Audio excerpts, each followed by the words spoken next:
my father and mother. October 22nd, 1942, the last day David Korn saw his mother and father.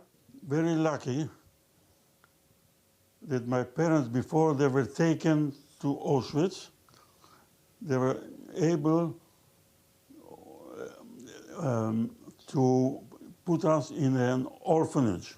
David and his older brother, at just 5 and 6 years old, remained at an orphanage in Slovakia for 2.5 years until their aunt and uncle found them. They didn't know their parents' fate for years to come. But only later, many years, only 10 years ago, we discovered that they were caught a week after they put us in the orphanage, and they were taken to Auschwitz. His parents died after 4 months in Auschwitz, along with millions of other Jewish people. It's not a monolithic event where just one thing happened.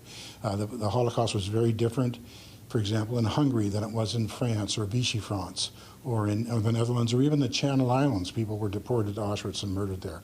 So it's very important to study the Holocaust. Marilyn Sinclair founded Liberation 75, a group dedicated to teaching Holocaust education across the country. She says anti-Semitism is still a problem today. We found in our pre-survey this year that 67% of students shockingly think that the Holocaust could happen again.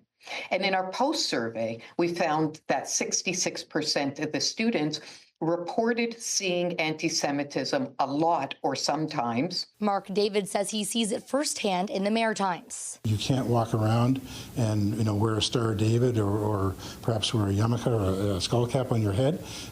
You risk perhaps being challenged. Notably, since the beginning of the Israel-Hamas war. David says he has a hard time thinking about what happened to his parents and the other family members he lost. He leaves us with a message. The message is that we have to be tolerant to each other, because otherwise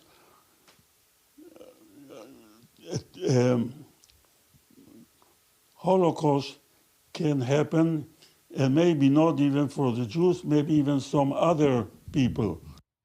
To commemorate International Holocaust Remembrance Day, a number of buildings will be lit up across Canada. Here in the Maritimes, specifically in New Brunswick, the New Brunswick Legislature in Fredericton. And here in Halifax, the Nova Scotia Legislature will be lit up in yellow. Maria? Thank you so much, Emma. CTV's Emma Convey for us.